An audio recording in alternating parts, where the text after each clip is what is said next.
Hey folks, Pazzi here, welcome back to the ABC Murders. Now, let's examine the body.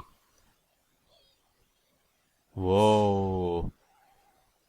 Sir Carmichael's throat was cut. It's a clean incision, a professional murder. A professional killer. Huh.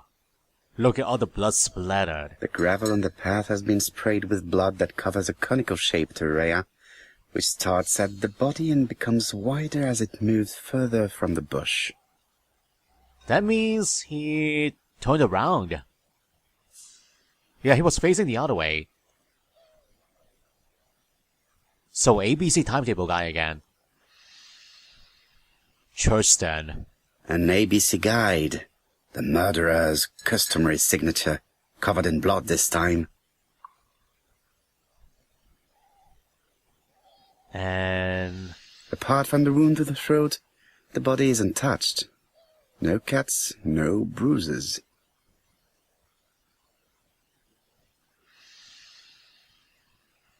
And so, are those his belongings? I see his wallet and pocket watch. Jab has emptied the victim's pockets and has laid out their contents on this piece of wax cloth.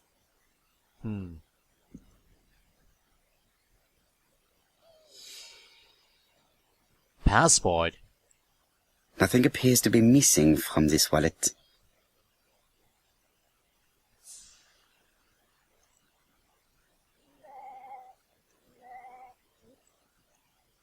That is correct.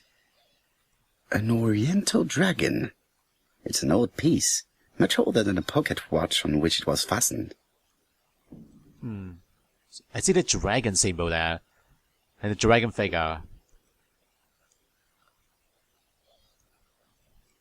It is pointless. Is it missing a key? There are 4 spaces, but only 3 keys. Signet ring. A signet ring, very probably with the Clark family's coat of arms. So that's all the belongings.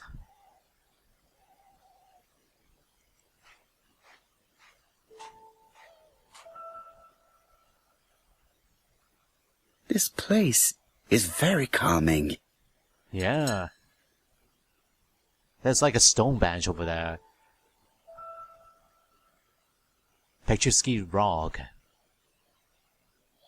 Okay, that looks a bit strange. Oh, it's a rabbit hole.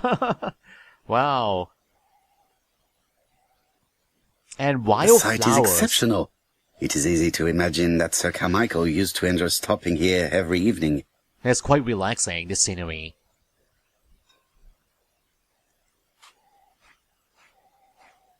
The body is just in front of a bush, one of the only bushes in the surrounding area.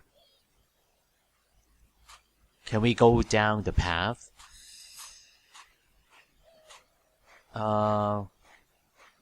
I guess not.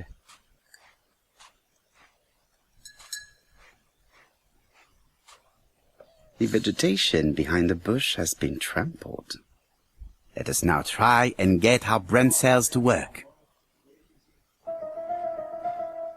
What was Sir Carmichael's position when he was killed? He was facing the water. There's a wound with a clear outline. Blood covers a conical-shaped area which extends away from the bush. Yeah, that's the one.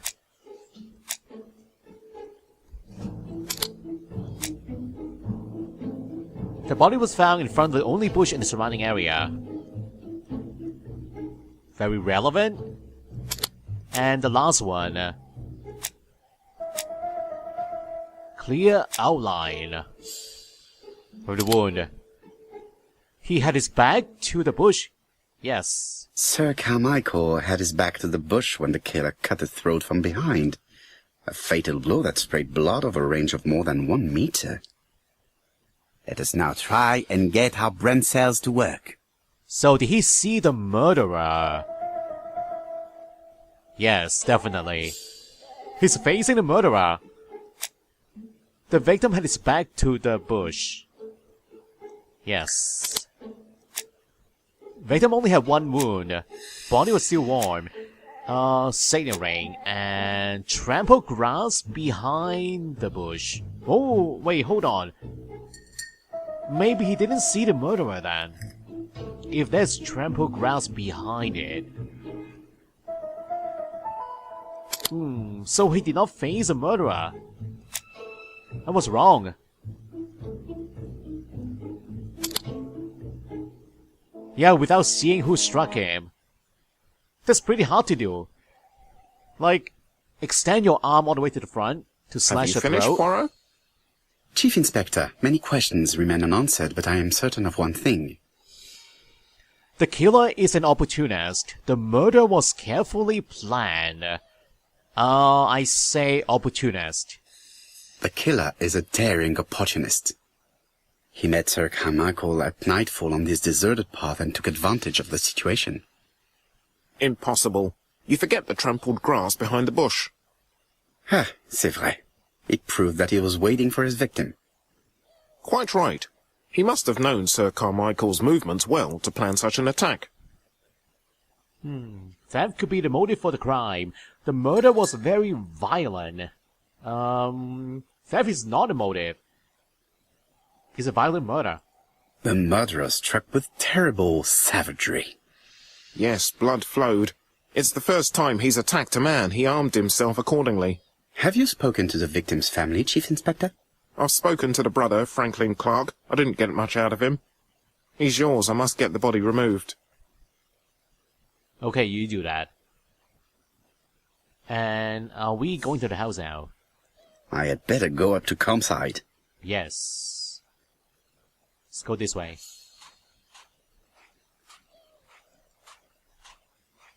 My church needs a clip.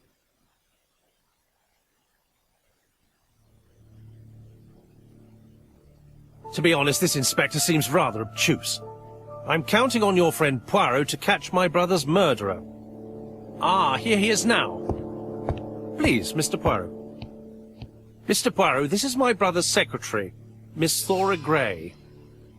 Pleased to meet you, Mr. Poirot. Would you like some tea? No, thank you, mademoiselle. I find it hard to digest. Alright, so some new characters now. The brother and the secretary. Hastings does not like very hot tea. He's going to blow on his cup for a good while before drinking. Everybody is absorbed in their cup of tea. Let us take advantage of the opportunity to observe them discreetly. Yeah. Everyone is so into their tea. Look at them. Okay, first stop the secretary. There is something elegant about her. Yes. Her clothing and also the brooch, dragon brooch. It's an old one. Understated makeup. She Well has tailored. good taste. Except perhaps in her choice of jewelry. Yeah, the brooch. It's a bit out of place. Please excuse me, I have to take care of Lady Clark. A lady of the house. It is not the right time. Not the right time to eat? It is a once-in-a-lifetime opportunity to question him. We can examine him. Why? My brother's wife is gravely ill. You will probably want to question her, but I fear that it won't be possible today. But I can talk to you. Accuse him of preventing Lady Clark from speaking. Insist. Be understanding. I want to insist. I insist, Mr. Clark. Please allow me to remind you that this is a murder inquiry. Unfortunately, she is much too ill. She doesn't even know her husband is dead. I'm very sorry, but I'm afraid it's out of the question.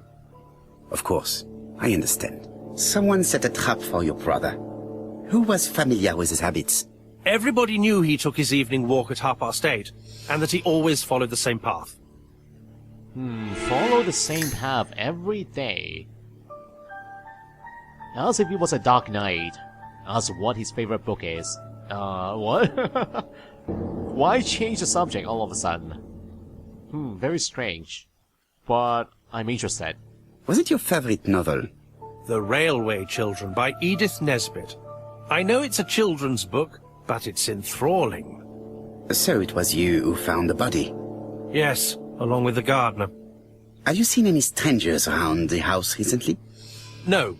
As far as I know, nobody has been near the house.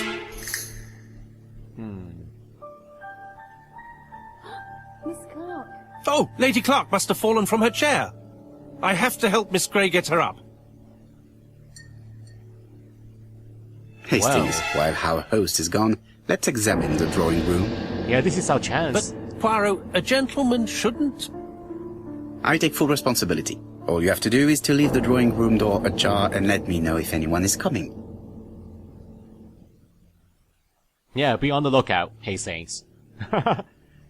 So now, let's There look are around. some very valuable objects here. In display cases. And look at Hastings. Poor Hastings. Must feel embarrassed right now. Are you keeping an eye out, Hastings? Yes, yes. Come on, be quick, Poirot. It would be embarrassing if we got caught. You know, I'm not touching anything. I'm just looking around. Why the precaution anyway? Sir Carmichael's collection could rival that of a major museum. That dragon. Like the one on the secretary's brooch. It's locked. Darn it. But maybe we can find a key?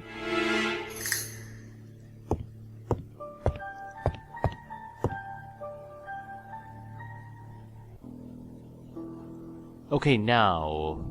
This looks like a puzzle. Turtle, the dragon, the crane, and the tiger. I think I've already seen this motif somewhere.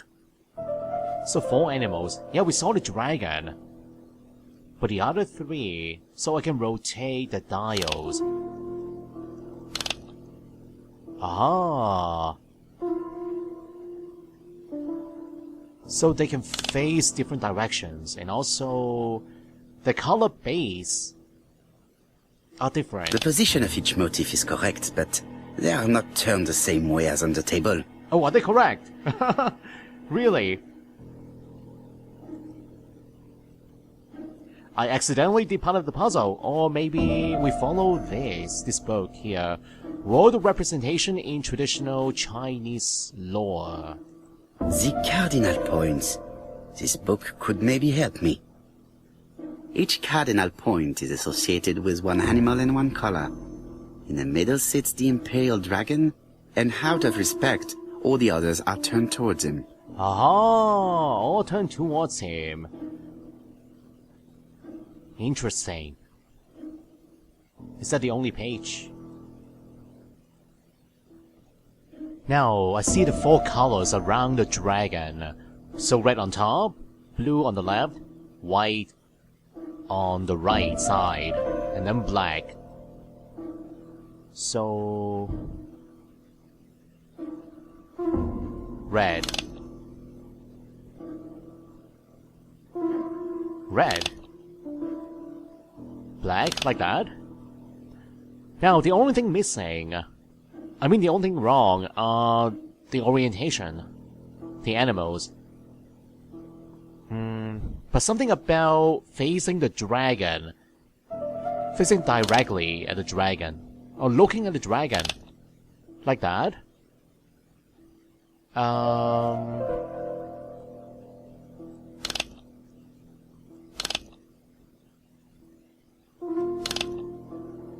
It's not working.